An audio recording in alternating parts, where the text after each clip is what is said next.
listened to our last episode, and that was too drunk.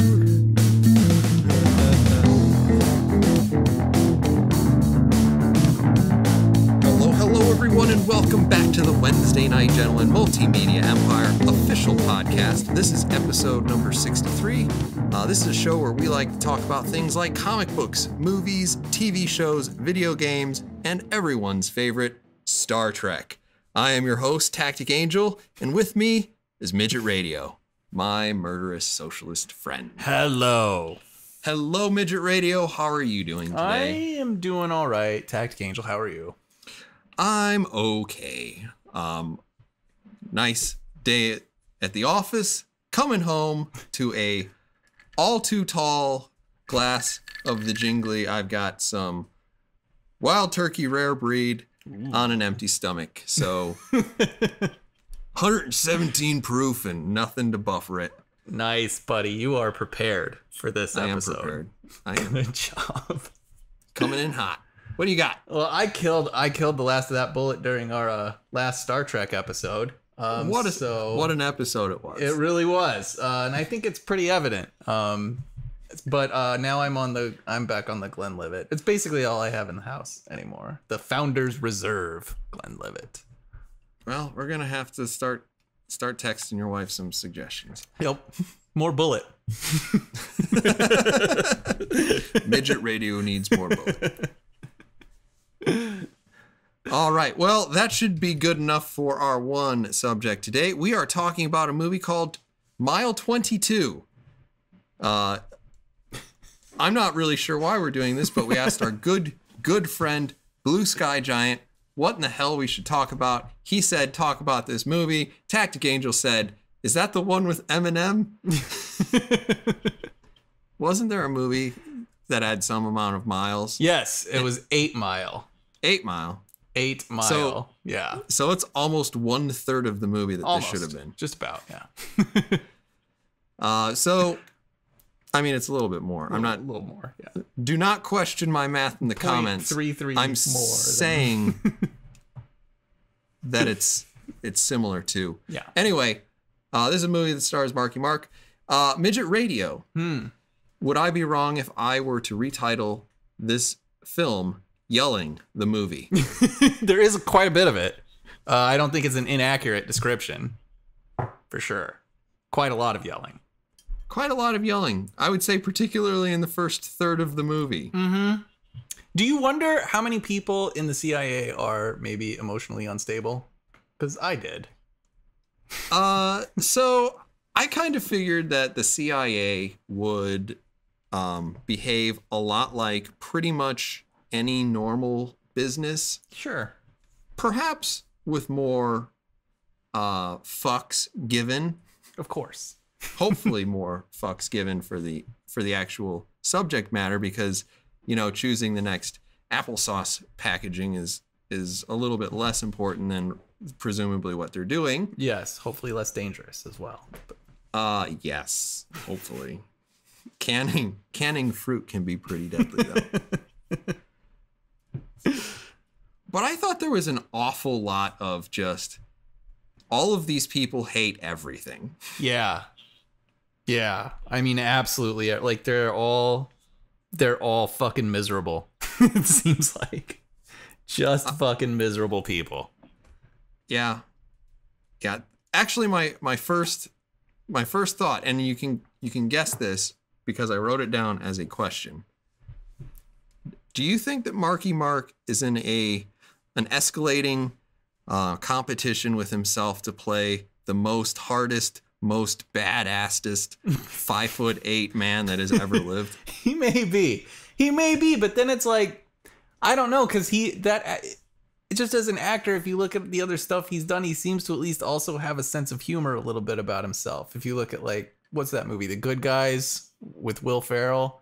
Yeah, I mean, a funny movie. Yeah, it's fucking funny. And he's great in it. And then there's another movie that he's in that I just fucking love called I Heart Huckabees, and his character is kind of similar. But I mean, it's just hilarious. So I don't know, like, but I'm also someone who thinks the fact that I can't remember if he got the Oscar or just an Oscar nomination for his part in The Departed. I mean, which is just asinine to me, because he was like this role in this movie wasn't all that dissimilar. He's just this dude, and he swears a lot at people, and that's it. Like that's 100% of who he is. It's like I'm not sure that that's really like the kind of Oscar-worthy character that we all want to remember throughout the history of cinema. I don't think he stacks up really all that well. But I'm gonna say a couple of things. One, I'm fairly certain that Leonardo DiCaprio has also been nominated, if not has won, for Best Actor. And his acting range is similarly limited to emotions equal yelling.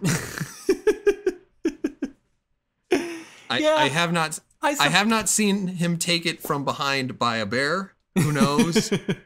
That movie may have been a real standout role for him. That movie's kind of ridiculous too, but yeah. But I see a similarity to kind of the character that Mark Wahlberg plays in this movie, and pretty much all of Leonardo DiCaprio's emotional acting. Even though I really do love him in Inception, so I don't know. Yeah, and I actually like him in the Shutter Island too. I have liked DiCaprio in literally everything I've ever seen him in. Maybe that's the difference. I can't think of one movie I've seen with DiCaprio that I was like, man, this is a really shitty fucking performance and film. Whereas with Mark Wahlberg, it really depends on the movie he's in. He's in actually the kind of both. The first movie I remember them from, I hate both of them pretty solidly conceptually. Because the one was Romeo and Juliet. I think he's good in Romeo and Juliet. But Romeo, like that, he played that exactly how I think those Shakespeare needs to be played, with all of the fucking melodrama in the world. Because the language is as melodramatic as all fucking hell. I just don't like that adaptation.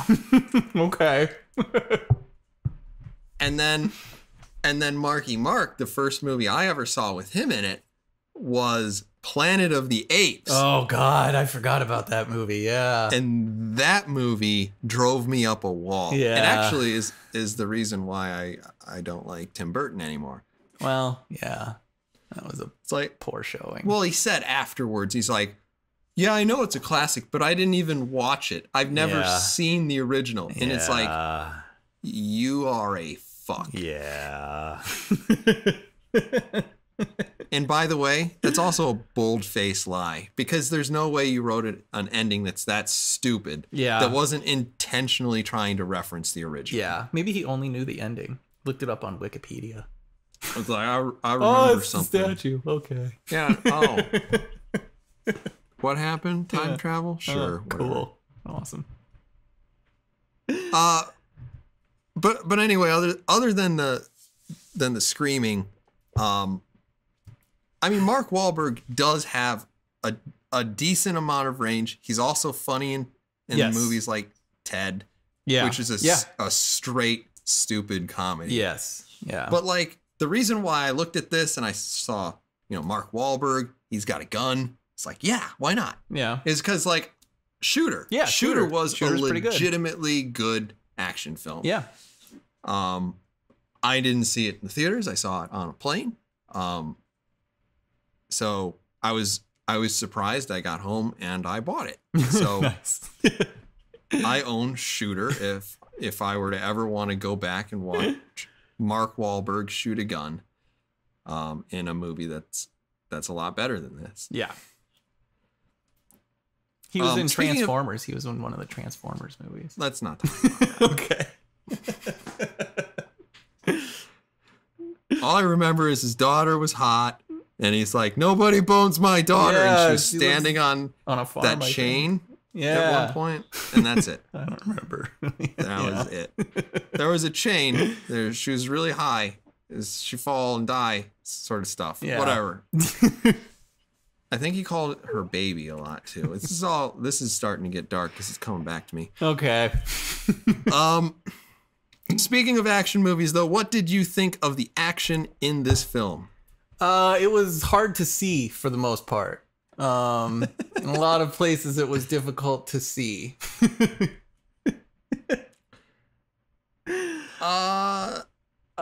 Yeah. I don't really like Peter Berg. I don't really like him very much at all. And I think that the shaky cam crap, like, here's the difference between like a good director and a bad director. Like a bad director sees like a good movie that's well put together and like tries to ape it and doesn't understand why it's good and does a shitty job of aping it. And that's Peter Berg. And a good director is somebody like Paul Greengrass, who goes out and makes The Bourne Identity, and it's like, wow, this is really interesting, this shaky cam stuff. Like, I kind of like this kind of almost documentarian sort of feel to the way it's shot, but also I can see what's happening. Like, I can see and be kind of awestruck by the fact that Matt Damon, of all people, is just beating all kinds of ass on screen. That's the difference, I think. Peter Berg sort of sucks. And he doesn't know how to shoot a movie like this. He's just, let me throw the camera across the room while people are fighting, and that will like add to the intensity. That's it. Yeah. Ridiculous. Like, it just sucks. So you didn't even think... Now, I feel like this movie had a lot of personalities, and that's going to be one of my chief criticisms against it. But at a certain point... you have the serious drama going, you have talking going, yeah, and then there's a straight up kung fu movie, yeah, happening in another room. Yes. Yes. Aside from the invulnerability of all of the characters involved in that of course, fight, yeah. I actually thought that was a relatively well done sort of beat 'em up scene. Did you not agree with that? No, what was frustrating about so they had, I think is it Iko Uwais? I'm not sure how to say his name, but the dude who was the lead in the Raid and the Raid 2. So like clearly the choreography that he was involved in was really fucking solid. I think he's from like Indonesia. And like the stunt choreography there was just fucking fantastic. But the goddamn fucking camera was all over the place, and the editing was so like there was a shot every fucking split second. I mean, it was almost too kinetic. It was too just crazy and all over the place. I fucking hate directors like this who cannot just sit back and plant the camera or just let the fucking choreography happen. Just let the goddamn scene happen. But it's like, no, cameraman, you need to participate in the fight. Like, no, you fucking don't. God damn it. It's just frustrating. So yeah, I mean, the choreography, from what you could make out, what little you could make out, looked really good. But Peter Berg didn't seem to really give a shit about any of that, which is what was irritating about this movie. I feel like he had a lot of assets in this movie, one of which we will talk about in the goddamn spoilers, that he just threw in the garbage. He didn't understand what he had, I feel like, when he made this fucking movie. It reminds me of, the first X-Men movie. We have Ray Park playing Toad. Should we have him choreograph the fight scene? No. We should just cast him to be an actor, not a stunt choreographer. Thank you. Mistake. That's great. That's why those fights are so good. It's just infuriating. It's just infuriating. I can hate these people. Yeah. Well, I actually had two things that kind of relate to this, because you were mentioning kind of how like the shaky cam takes you out of it, and then like I found the fight scene actually that I'm referring to be highly choreographed. Yeah. Like you could tell it was choreographed, even though you are completely right. It might have been 5 minutes long, and it might have been 300 takes for all I know. Yeah. Because you very rarely saw more than, half, maybe 1 or 2 seconds at a time from any one particular angle because, you know, you flip over here and suddenly hits guy over there and it's like, that's a different shot. That's a different shot. Yep. You add it all together. And I thought it looked strangely choreographed. And then also, this movie, I feel, has kind of a Phantom Menace plot. Okay. Would you disagree with the Phantom Menace plot? You may need to explain that to me a little bit more before I get where you're coming from. We'll just bump it to the spoiler. Okay.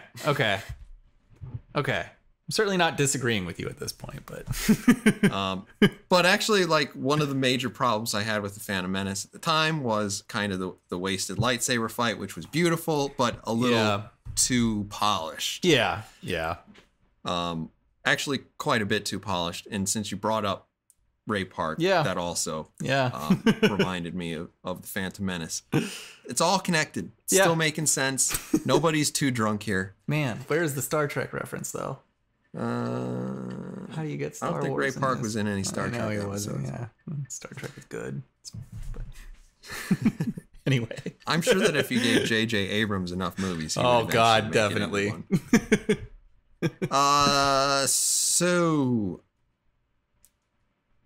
do you feel that this movie is intentionally sequel bait? It does seem like it, especially the ending. It does definitely seem like that's where it wants to go. But I do not think this is the action movie franchise we are looking for.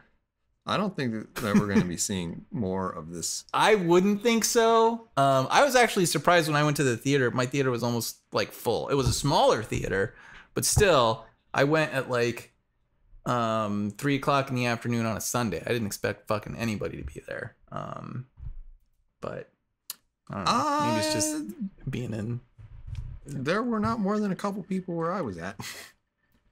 So nobody seems to like it, but I think it opened a relatively, like, I think it was supposed to make around 17 million opening weekend. It made 13 and a half. Okay. Which is pretty bad, but this is a $35 million movie. This is a $35 million movie that has Mark Wahlberg and John Malkovich. That was a surprise. For almost no reason. I did not expect that at all. That was kind of, I was like, oh yeah. Hey, I like him. He's like, I'll do your movie, but I have to be able to wear comfortable shoes. Good for you, John Malkovich. Whatever it takes, man. So anyway, we'll go ahead and rate this so that we can talk about the deep philosophical things behind Mile 22. Midget Radio, 5-star old school Netflix. What would you give this fantastic movie? God, I'm going to give it 2 stars, I think. Would you recommend that anybody go see this movie? No, I wouldn't. An action movie that you do not recommend. God, like I almost kind of want to just because it's nice to see like an Indonesian. I always like when we import martial arts action talent, you know? I like that. And that Ronda Rousey is in it, and I think that should be supported. But this is Is she really? Yeah. Anyway, 2 stars.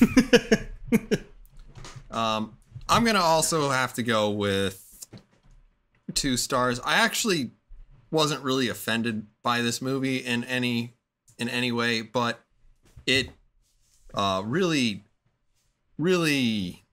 it's a movie that doesn't know what it wants to do. Yeah. And it's a movie that isn't really very well executed. It's a movie that does not have any likable characters. 0. Other than Alice, I don't think I remember one person's name. Yeah. I didn't even remember that name. But yeah. Well, at one point, Marky Mark turns around and it's like, "Give me a route to Alice." Yeah, they do. Like, they do say her name the most, I think. So that's probably who's why. Alice. And then you see her, and you're like, "Oh, she's probably Alice." Yeah. I had kind of named her in my head Woman Who Screams a Lot 1. Yeah. So anyway, Identity Crisis. This movie is Identity Crisis in action. Yeah. We'll go ahead and throw up the spoiler tag. Spoilers, all right.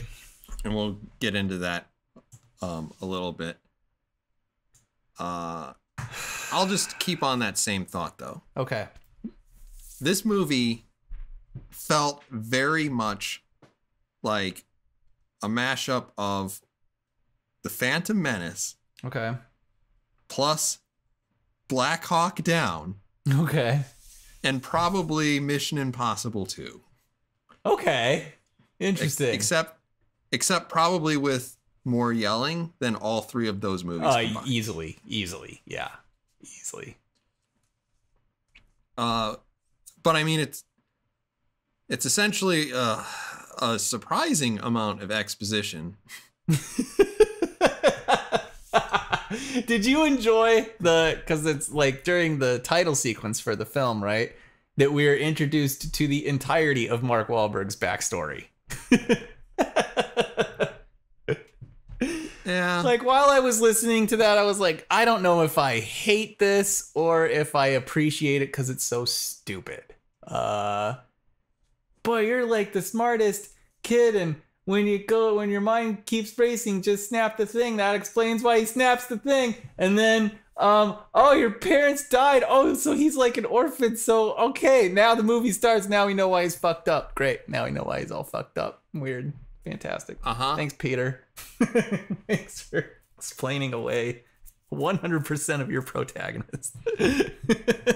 Yeah, and then you go into the house scene. And then there's radiation and whatever. But the point of the movie is this movie is really centered on driving 22 miles. That's why it's called Mile 22. It takes a while to get there, but yes. Yeah. And it took a surprising amount of time to get to that, considering, I mean, just a couple of years ago, we watched Fury Road, and it's a movie that takes 10 minutes to get to we have to drive to the place. And then the place you is get fucked. there. You know what? We're going back. God, that is a goddamn great movie. So, well, it's the best plot in the world. Go to the place. It's fucked. Go back. End of movie. That place is less fucked, so we should go there instead. So it's essentially like, what if the car chase was the whole movie? Yeah. But like this one takes, I mean, it's only an hour and a half long. And part of the reason why I feel like the Asian guys beating the shit out of each other took like 10 minutes. Yeah. Was because if it was any shorter, they couldn't market this as a film. Yeah, that's probably true. It's true. But holy shit. How many times do you have to get cut and stabbed and thrown through I glass? I know. Yeah. And hit with, I don't know, some steel pipe. It's like, I'm pretty sure we got to see Iko Uwais kicked directly in the nuts. Yeah. It's fine. But yeah, just walk it off. Yeah, it doesn't even hurt. Anyway. So we have that whole thing, and it takes a long time to get there, but the whole set piece is we have to get from here to the airport, and then it just kind of gets kind of dumb. It does. And that's actually the part where the shaky cam started to bother me more. And then a lot of the stuff that was in the buildings was pretty uninspired. Yeah, it really was. Yeah, a lot of the gunfights in general were pretty fucking boring, I thought. And there's another scene similar. I think it's when Alice is fighting the big miscellaneous foreign guy. Yeah. And I think it starts off with her stabbing him in the fucking neck, practically. Yes. And it's like, Yes. well, he's done, right? No. Not even close. It's like, Jesus Christ. What was that movie? What was that? I think it might have been... It was either Atomic Blonde. Atomic Blonde. I was definitely thinking of Atomic Blonde a little bit, especially at that scene. Yeah, like the guy just keeps coming fucking back. How many times did he die? I was but at least with Atomic Blonde, like I was able to, at least I was like, this movie is so hyper stylized. It's just part of the fucking fun. But this movie like makes this stupid attempt to be like realistic and gritty and fucking hardcore, and it's like, but then it does stupid comedic shit like that. It's like, and that's part of the reason why I was saying like that conglomeration of movies is because like a lot of this, like the first half of this is shot as though this, like, am I gonna have to go home? Is this based on real life? Yeah. Is this what's happening? It's so serious, so real. Everybody's shouting. Yeah. All these quotes from presidents and stuff. And bobblehead dolls and everything. Those are real presidents. So anyway, like they shoot this whole thing like you're supposed to take it seriously. And then they have overproduced Phantom Menace. Nobody dies until the very, very end. Yeah. Medical bay scene, and like that was sort of jarring because you're like in another movie I would be into this because like in another movie I would be watching a kung fu movie. Yeah, exactly. Yeah, and it would be yeah. Or at the very least I would be watching a movie where an over choreographed kung fu movie wouldn't stand out as sort of weird. Yeah. And it definitely felt weird in this one. Yeah. Then you get into a car chase that isn't particularly car chasey, and it's not particularly spy-y, and it's not particularly interesting gunplay. Yeah. And that it feels neither realistic or kung fu-y, and then it's like, now it feels like a different movie again. Mm-hmm. Yeah. And then you start talking about the Phantom Menace plot. Okay. So, Iko Uwais. Yeah. So anyway, he is trying to be caught. Yes. So okay. Yes. That's the big reveal at the end. He's Rollo Tomasi. He's Kaiser Sose. Oh, you should have seen it the whole time, except there was no way you could have possibly done that.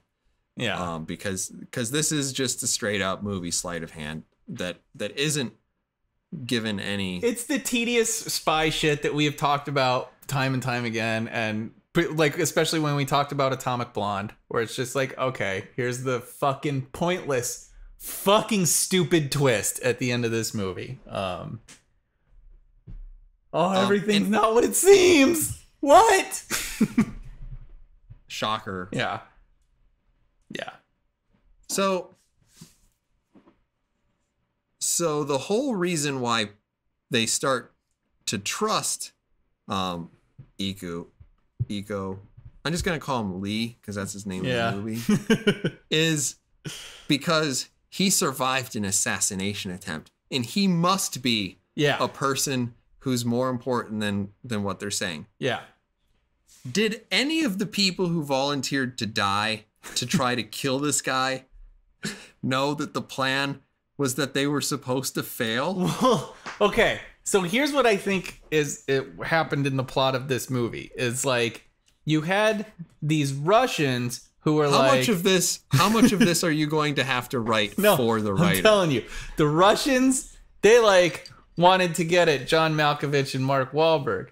And so they used this dude, Lee, who was already like an agent against his own government, to be like, hey man, I know where the fucking MacGuffin is.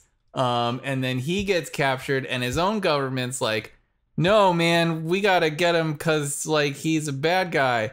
And they're like, oh, okay, then we gotta protect him because they think he's a bad guy. And then it turns out he's really been working for the Russians the whole time. That was why Malkovich was like, he's not a double agent. He's a triple agent.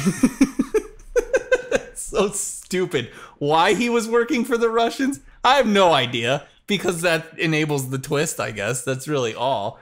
Well, but that not was interested in money. That was he's not. Yeah, that was my understanding of what happened in the plot of this movie. The Russians, for some reason, they employed this dude, and for some reason, he was like, "Yeah, I'll work for you. I guess I'm a Russian agent, even though I'm Indonesian." Ooh.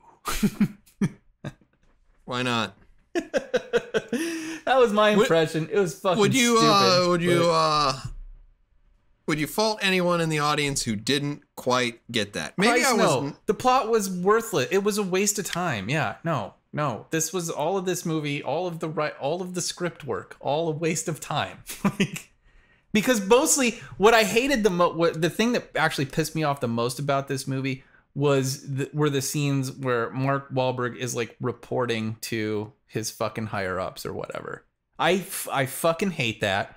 When he's doing the storytelling portion, because it was little more than like Mark Wahlberg making a bunch of just preaching a bunch of just obnoxious, pretentious bullshit.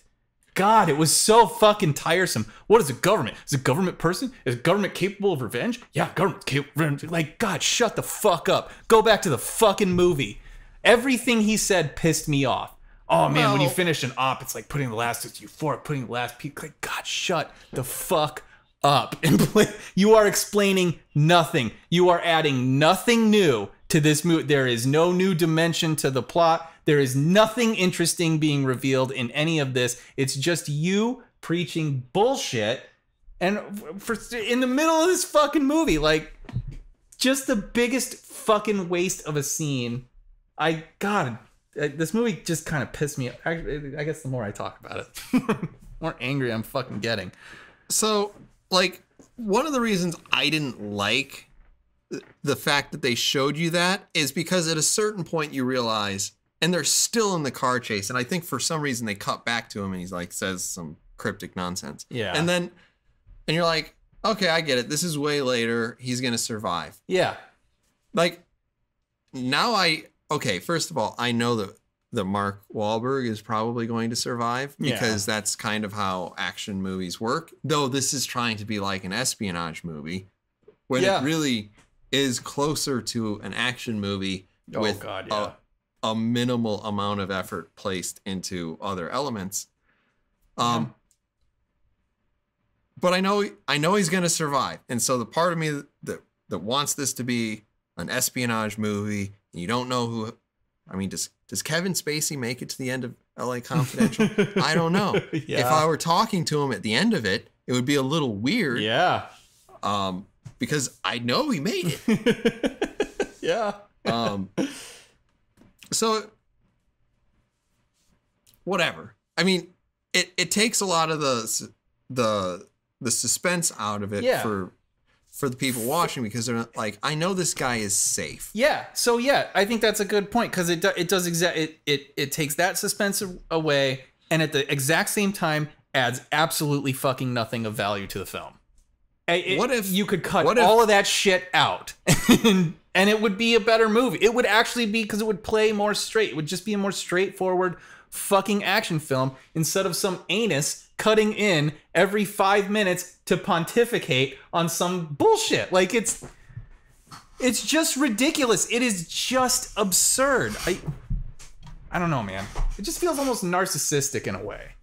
Let me have my 6 seconds to fucking in the spotlight to make some asinine, ethical, moral, global kind of point from my character's point. It just adds fucking nothing to the movie. It's a stupid way to make a fucking action film. Yeah, I mean, like, imagine if we were watching Die Hard. Yeah. And Bruce Willis is being interviewed.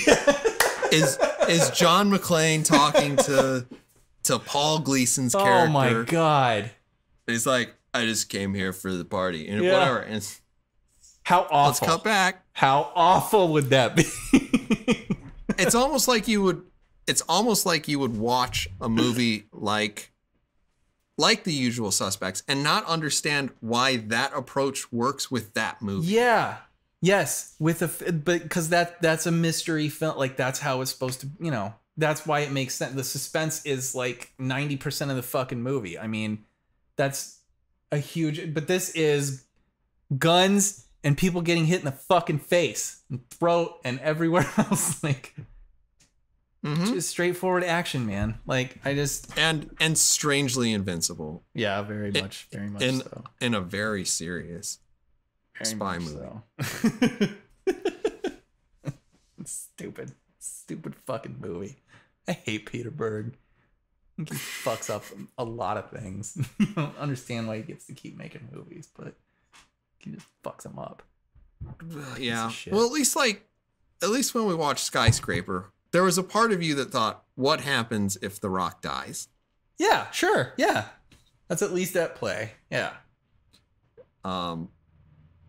It was just whatever. Yeah. Stupid but movie. I mean, I've basically gotten to all the disparate elements of like, I feel like this movie was trying to be several things and it was none of them very well. And certainly together, it just makes a really shit sandwich. Yeah. Yeah. I completely agree with that. The only other thing that made me really upset was Ronda Rousey. Yeah, she was in almost none of this movie. All right. So here's what I was initially, this is why I like really want to just kick the shit out of Peter Berg. Cause for a while there, I was like, oh, she has lines. Like she has at least some lines in this movie. There are scenes like where people are talking to her and she has to talk back to them. and I liked all of that. Like, I was like, she told somebody to go fuck themselves. That seemed pretty good. I feel like she kind of nailed that line. Like it worked, It's exciting to see these fucking former UFC fighters get a chance to like actually do, even just a small amount, just a little bit of acting. And I liked basically everything that I saw her in. I actually liked her better because she was in The Expendables 2, right? And that was cool also. But she had even less to do, it seemed like, in that movie. And so you do this and you open up like on the house scene, right? And you're like, okay, Ronda Rousey is like a major part of this team. She's like one of the first people to even show up in the film. Like you see Mark Wahlberg's fucking face, and then I think you see Ronda Rousey enter frame, and I was like, God damn, this is great. Like she's gonna have a real part in this movie. And then they go into the house, and of course it gets all fucked up. And Ronda Rousey's got a gun. You're like, okay, maybe she's gonna at least get to do some shit here. She doesn't really get to do much of anything except pull a dude back. Like he's trying to run away, and she just grabs him, fucking pulls him back, throws him on the floor, and you're like, that was great. I like that. I mean, that was cool. Maybe we'll see more. and then that scene is over with, and then you get a little bit more with her interacting with some of her team. Talking a little bit of shit to Mark Wahlberg. All of that was great. I liked that. And then car chase. And then she dies. Boom.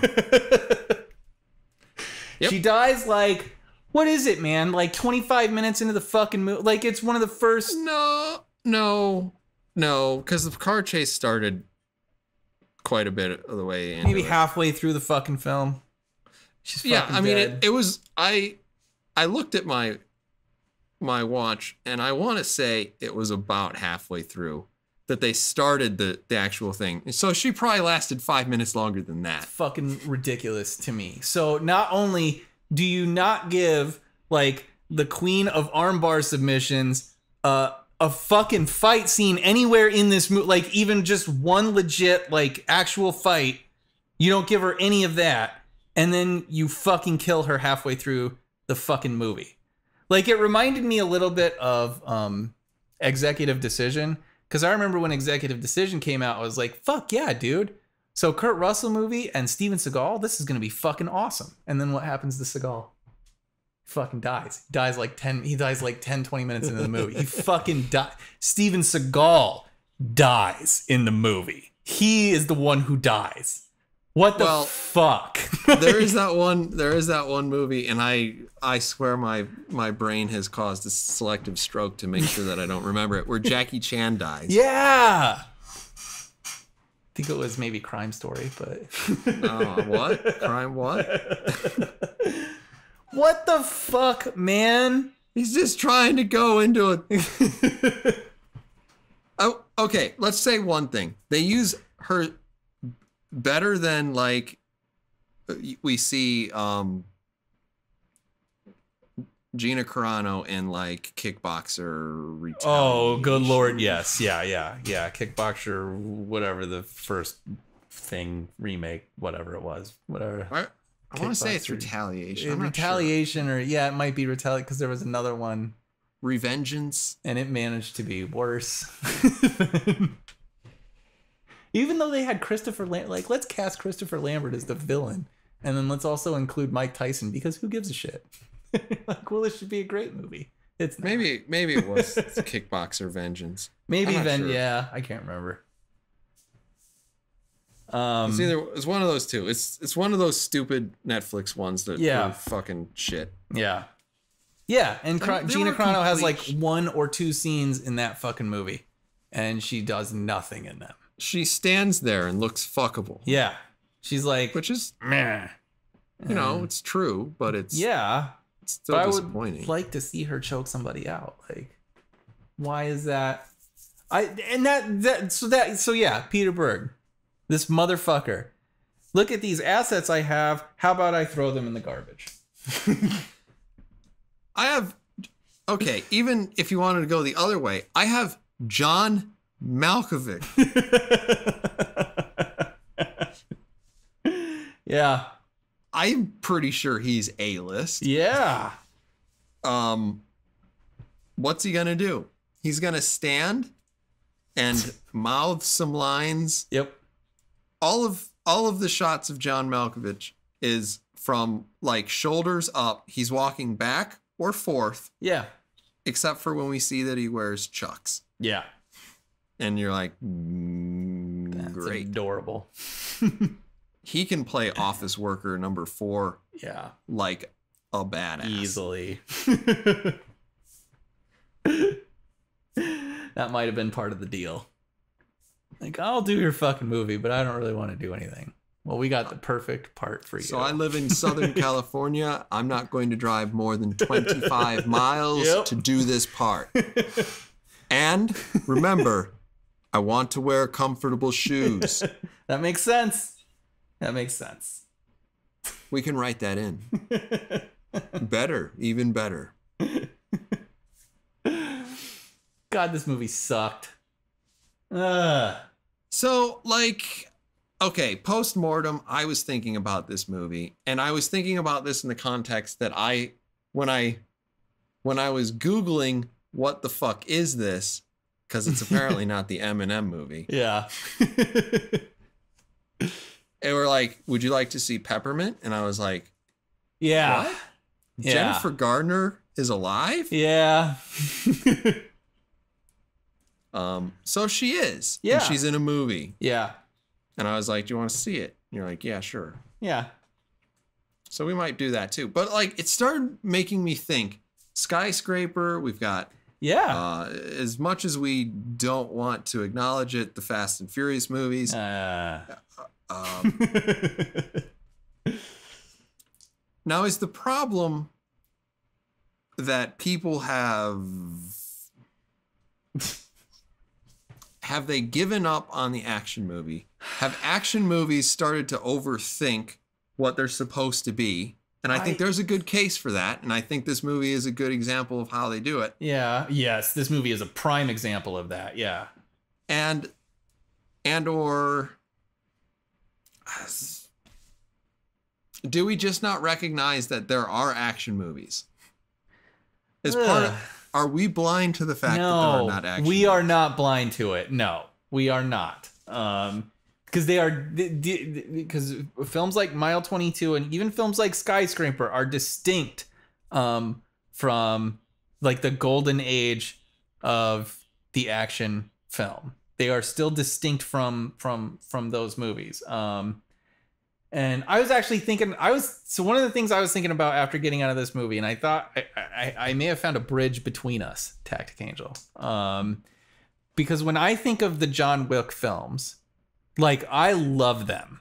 I love John Wick 1 and I love John Wick 2. I don't give a fuck about the flaws at all. I understand what they are, but I fucking love those films. And the only reason that I don't own them is because I can't wait to buy the John Wick trilogy Blu-ray box set when it is eventually released. But I was thinking that the John Wick films, to me, I think are in some way what the Orville is to you. Because they remind me of, they get just enough right. And they're trying in a way that I can appreciate. That I almost entirely ignore some of the flaws of those films. Because they seem to have their heart, those fucking movies, I think, have their hearts in the right places with respect to the action film. The way that the Orville may have its heart in the right place with respect to the sort of spirit of Star Trek. There's our Star Trek reference for this film, but so this episode. I mean, that may not be completely wrong. I think though that, like, when we look back at the reasons why, and I'm not okay, understand, as I'm about to argue against you, I am also going to take your opinion and ponder it. Because I am the intellectually honest one between us. Oh, is that? I always forget that. But good. Well, there it is. I declare it. I'm not sure if the W and G agree on that one, but so what happens is, like, when we look back at like John Wick, my issue with John Wick is actually not that that the plot structure didn't work. My issue with it was largely that the choreography in John Wick 2, without having seen the first one and not having some irrational amount of love for the franchise, was a little lazy. Because I think it was like, shoot him in the knee, shoot him in the head, shoot him in the knee, shoot him in the head, yes, punch, shoot him in the knee, shoot him in the head, shoot him in the knee, punch, head, whatever. Yeah. It's all, I mean, like, it felt a little bit too practiced. Yeah. And I get part of the problem is he's also an assassin. And for the most part, like, you can walk into a movie like Eraser where Arnold Schwarzenegger also plays a person who's really good at killing people. Yeah. And when you just set it up as, I'm really good at killing people, it's not as interesting. Yeah. Right? Sure. Yeah, absolutely. I mean, most of the time we want our action hero to be kind of the troubles of the world find them, as opposed to they are endemic to the problems of the world. Yeah.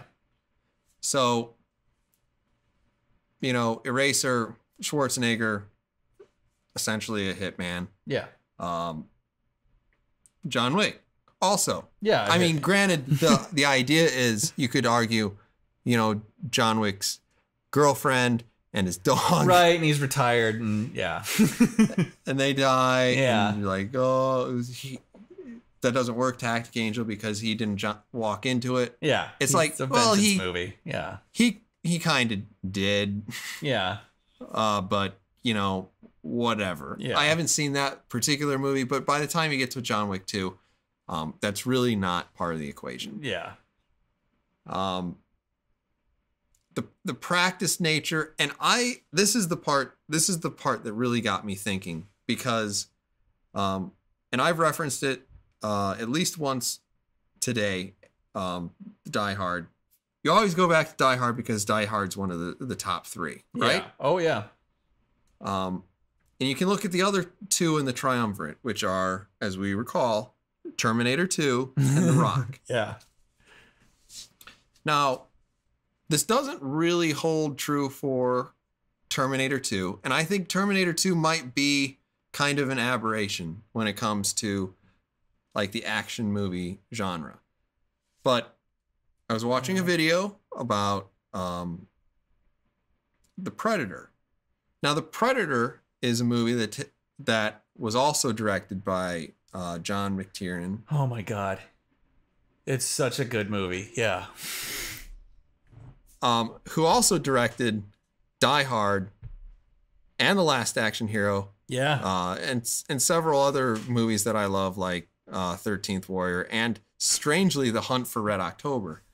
Oh, I did not know that. Huh. So, like, he has done a lot of good things. Yeah. Now, Hunt for Red October isn't an action movie. No. The Last Action Hero is kind of a B-rated action movie. Yeah. But if you look at things like Die Hard, The Rock, Predator, Yeah. more recently, Dread. Yes. These are all movies that are almost perfect action movies. Yeah. And they all essentially have one setting. Yeah. Yeah, it's true. So actually, like, the act of moving people around, I think, may be detrimental to the action movie unless you do it really, really well. Yeah. Because, I mean, Terminator, you move around. Yeah. Terminator, I mean, it's hard to argue that there's a better movie. There are only movies that are as good as Terminator 2. Yeah. But you start moving around a lot, and you start throwing in a lot of problems. I mean, hell, you can even argue that Speed has a relatively limited number of venues because it all takes place on a bus, more or less. That is true. Yeah. So, I mean, this movie starts to move around, and it actually moves in big, big ways. Because you start, with a full backstory, which is never important to a character. Yeah. The only reasonably great action film that I can think of that goes into that level of detail is arguably Demolition Man. Yeah, that's true. Yeah. And even then not. Yeah. And even then, it's tongue-in-cheek, and it loves itself for it. Yeah. Yeah. But, like, other than that, do we care? Do we care about any of our major heroes' backstories? Walking Tall. Oh my God. Tell me that you know more than 3 sentences worth of his background before he starts beating people with a 4x4. Yeah. Yeah. What is his character in that film? He's good. He's huge. He's gorgeous, and he was in the war. Yeah. That's it. Like, he just wants to come back for the simple life. He that's was in all the you war. need to know, man. Yeah. So, like, overcomplicating it. Then we have to cut to this. We breach the house. Things go bad. Whatever. Right. Now we have to go. We killed a kid. Yeah. Now we have this geopolitical thing and dirty bombs. And a bunch of garbage. Yeah. There's too much stuff happening here for this to work as an action movie. Yeah. If you go to, Demolition Man, it does move around a lot. Actually, the setting is part of the charm of that movie, which is fucking rare when you get to an action movie. Yes. It is unique. It is so unique in that essence. Yeah. I mean, even Terminator 2. It's just Los Angeles. Who gives a fuck? Yeah. The movie is largely about running away. Yeah. So that's the fact all that it moves is a chase film, pretty much. Yeah. Is not all that. Well, other than the one scene where it's like, I'm gonna go kill that guy. Yeah. In front of this that kid. one interlude. Sarah Connor making a choice. Good job. What? Dyson? Yeah. Is that his name? Miles Dyson. Miles Dyson. God. Yeah. I can remember that character's name. I know. How many years later? I know. And I don't know who Marky Mark played. He probably played a character named Marky Mark. I'm sure he had a name. Yeah, Marky Mark. This is Lieutenant Marky Mark. I think it was probably Special Agent Marky Mark. Oh God. Special Agent Mark? No, I like to go by Special Agent Marky. Yeah. Yeah, but also, just caveat, never watch the director's cut of Terminator 2 unless you want to see how capable James Cameron is of ruining his own fucking movies. There's one scene in that movie, in the extended cut, that's interesting. Which scene when is Sarah that? Connor tries to smash the circuit. Oh, Right. yeah. Other than that, Just a train wreck. I was so shocked watching that version of the movie. Like, oh, you had 30 minutes of stuff that doesn't help the plot at all. It just ruins it. I hated it while I was watching. I was so surprised. I was like, I didn't know you could make this a bad movie. Holy fuck, James Cameron. I mean, it's interesting, particularly when you watch something like the director's cut of The Lord of the Rings. Oh, God. Which actually makes at least the first two movies better. Yes. But the first movie was fantastic. Yeah. The second movie was watchable. Yeah. The third movie was take it or leave it. Yeah. I feel like the second movie, in part because we get to see Sean Bean again. Yes. And it actually builds on his character and builds on Fafnir. Is that his name? His brother? Oh, Faramir? Faramir? Yeah. Fafnir, I think, is a dragon from something else. I don't Probably. remember. Anyway. So it kind of builds on that. That all works to both of those characters' benefit. Yeah. And the third one, who gives a shit? It's Yeah. just action. Just kind of looking forward to the Netflix series on that. Yeah. God, I'm not sure what Not to think Netflix, about it's Amazon. Is it Amazon? Yeah. I'm not sure what to think about that yet. Netflix is making everything else. God damn it, they come out with the new shitty. That is true. Some new pile of shit that, what is this? Almost. They started out so well, and now it just feels like they're just throwing as much shit against the wall. It really does. Yeah. Please like us. It's gonna be the fucking like Walmart of streaming shows. Yeah. We're talking about action movies though. Yeah. And I feel like this my general point is they overcomplicate the action movie here. Yes. I don't know how. I feel like somebody needs to understand that action movies are not supposed to be complicated. I don't know why that's such a hard fucking lesson to learn. Do you think with all the that people, history behind it now? do you think that people want them to be complicated? No, I don't think so. I mean, I just can't imagine that they would. Yeah, I don't see any evidence for that, at least. Because it's generally like the simpler stuff that sells the best. It has the best reaction. I mean, generally speaking, that's the case, I think. I do wonder about when we're talking about this, the Fast and the Furious movies. God. If we were more familiar with them, would we understand their appeal? I mean, there are just some things in this world that I know I will never get. And Fast and the Furious is fucking one of them. I was thinking as I asked that question that I was almost setting myself up for hours of misery. There's no way. There's no fucking way I could do it. I can't deal with that much Vin Diesel. I can't fucking handle it. Yeah, I can't look at an empty void on the fucking screen for that much time without. Yeah, there's no way. I think he is a shell of a person. It makes me sad to watch him do things. Midget Radio doesn't like Fabergé eggs. Don't. He's not even that pretty though. Ride or die. I swear to God, he is trying to be like a modern day hybrid between like, I want to be like Sly and I want to be like Marlo. God, yeah. I guess I could kind of see that, but man, he's doing a terrible job. I'm going to be a tough guy and I'm going to mumble all my lines. he has he has zero fucking presence for me. He constantly looks like somebody who is trying way too fucking hard. Well, I mean, there are a couple of movies where he's perfect.